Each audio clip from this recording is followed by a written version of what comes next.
Hi, I'm Leigh Blickley. I'm Emma Gray. We're the hosts of Here to Make Friends, a podcast for anyone who loves or loves to hate the Bachelor franchise. We are back in quarantine. Welcome to our new experiment, Here to Make Friends in Quarantine. Leigh, it's a delight to see your face. And for those who are tuning in, this is our first episode.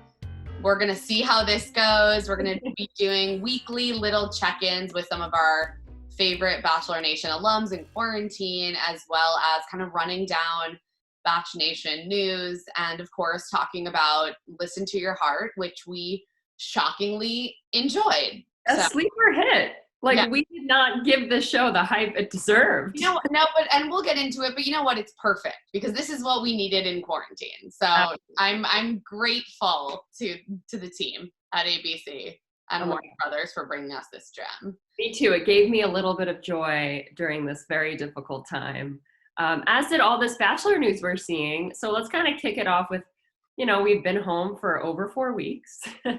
We recorded the podcast right when this was starting, our last podcast for Peter's finale.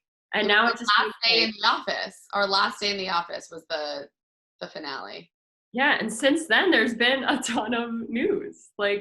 Hannah and Tyler, can we just kick it off there? They were together for the first at least 2 weeks of this quarantine in Florida, and they were quarantined together. And I was like, what the heck? All right. She said she wanted to do double or nothing for the next challenge, so I have another challenge for her. Dating? Are they just friends? I don't think they're dating, but I really hope for both of them that they were just having some good lockdown quarantine sex.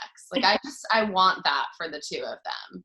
I think it's really sweet, and I was really enjoying their quarantine crew TikTok videos. It seemed like Hannah had actually flown down to Jupiter for Tyler's mother's funeral, which is just incredibly sad and devastating, but kind of beautiful that she went down there to be with him. And then quarantine started and she just ended up staying.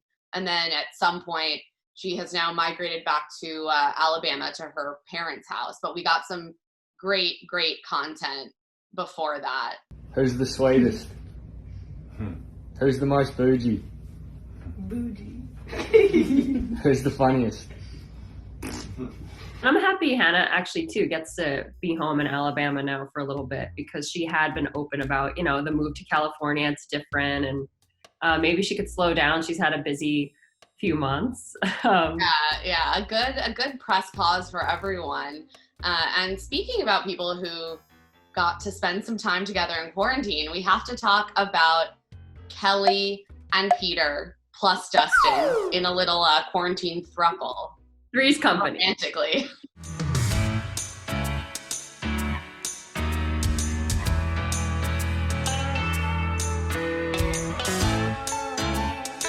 This is another great quarantine crew. I just wasn't expecting it. I think it's interesting that, Peter, of course, chose Hannah and ended up with Madison, broke up with Madison. Now he's with Kelly.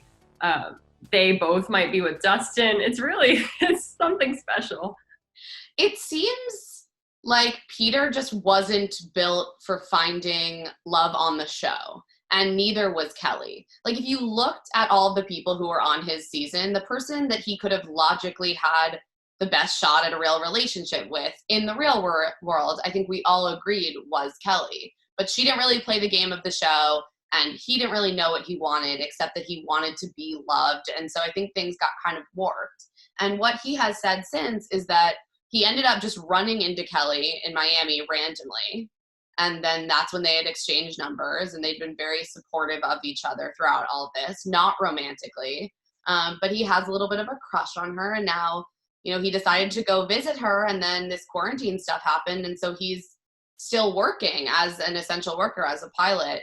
And so he didn't want to be going out into the world and then being back in his parents' house. So instead, he's sort of basing himself in Chicago for the time being. And I think they're all three of them are kind of shacking up at Kelly's apartment, which per Instagram and TikTok looks very nice. It really does.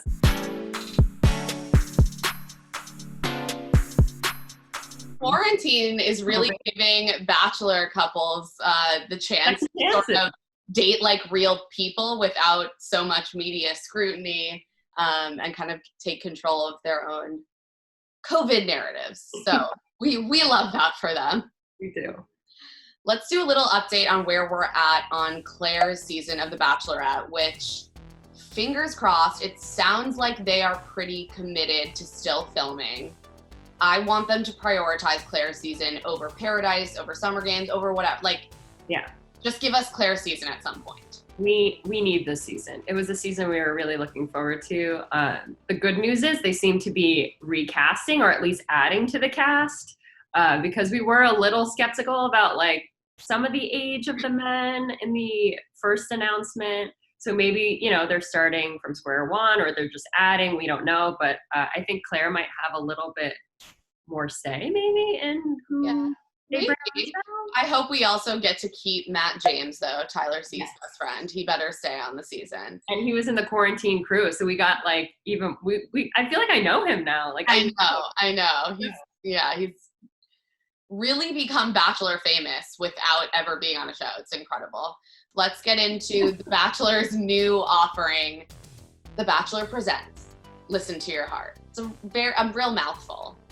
You know, Chris just introduced this concept by saying, we here at The Bachelor love A Star Is Born, so we figured, why not have people fall in love through music? And then commit suicide? Like, he's really leaving out the fact that it's a film about, it's a tragic love story about suicide. Yeah, it's just like, stop. We don't need that comparison. And this is where it all, for me, when I was sitting down, I was like, oh, I can't watch this because this is what the promos have been telling me. And 10 minutes in, I was like, wait, I'm really enjoying this. You have not been promoting this correctly. Yeah, they've played it up like it's this really kitschy, earnest stuff. And of course, that's definitely present, like it is in all of the Bachelor shows. But we did get a cast that feels a little bit different than the normal Bachelor mold. You know, people who aren't quite so primed for reality TV in the way that understandably people now come on The Bachelor and The Bachelorette primed. And I enjoyed that. It's like a Jed Wyatt fever dream, but with more talent. Much more talent.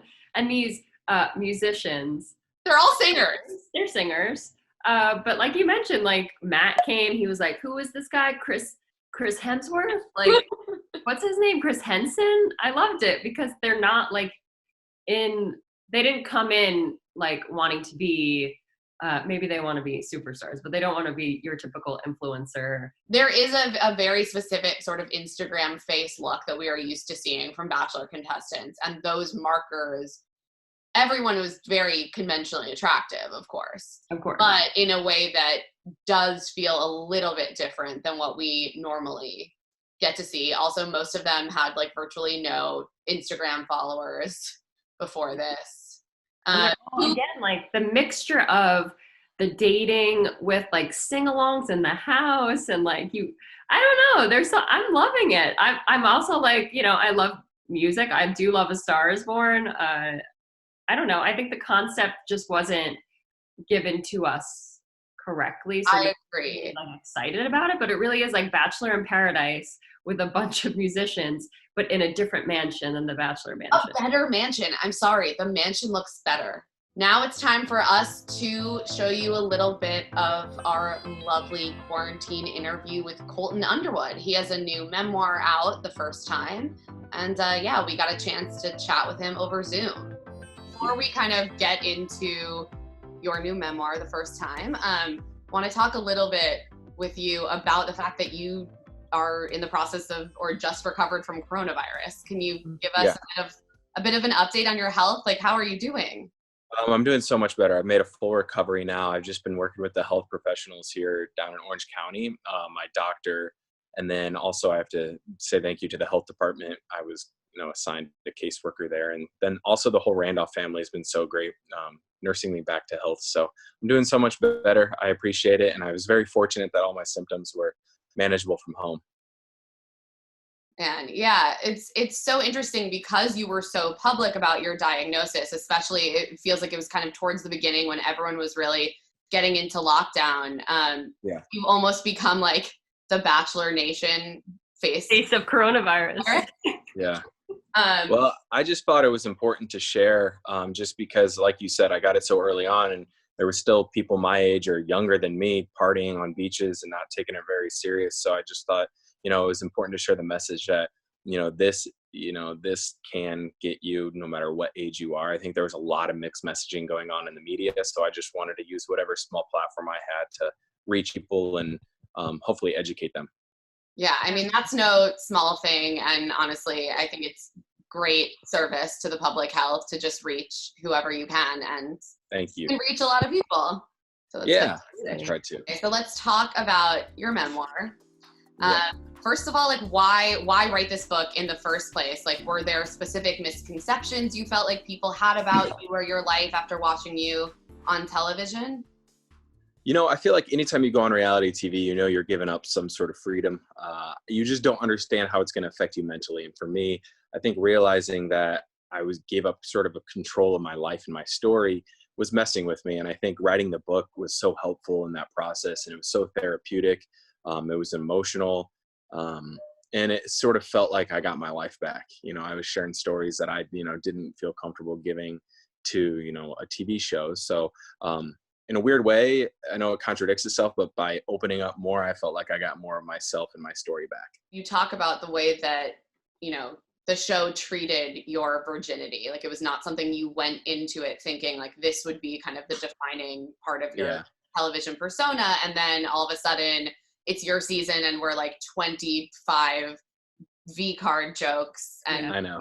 within the first 5 minutes. I'm curious how you feel about the way that the franchise treats virginity or sexual experience in general, because it is something that they seem to like really hone in on in a specific kind of way. Yeah. I leaned into it too at times. I'll openly admit that for television. Even in my book, I take a nod at it right on the cover because I felt like, hey, I'm not going to run away from it. I'm going to admit that it was overplayed.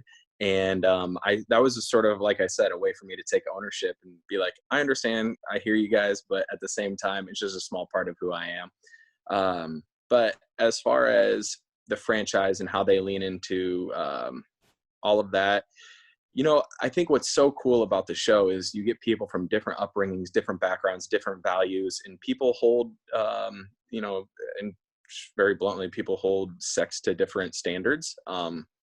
And there's no right or wrong. It's just your preference, and whatever you believe in and whatever you want to stand for is what you stand for. And I know for me, I held a lot of value in it, and I at times struggled to articulate that maybe, and it caused a little confusion for people. But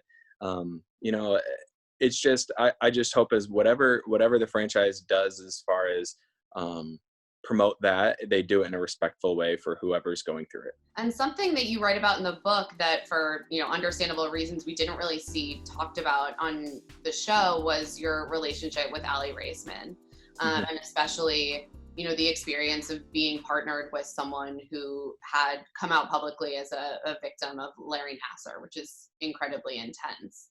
Yeah. What was it like for you to kind of watch, especially once the news story kind of after the fact caught on and through his whole trial?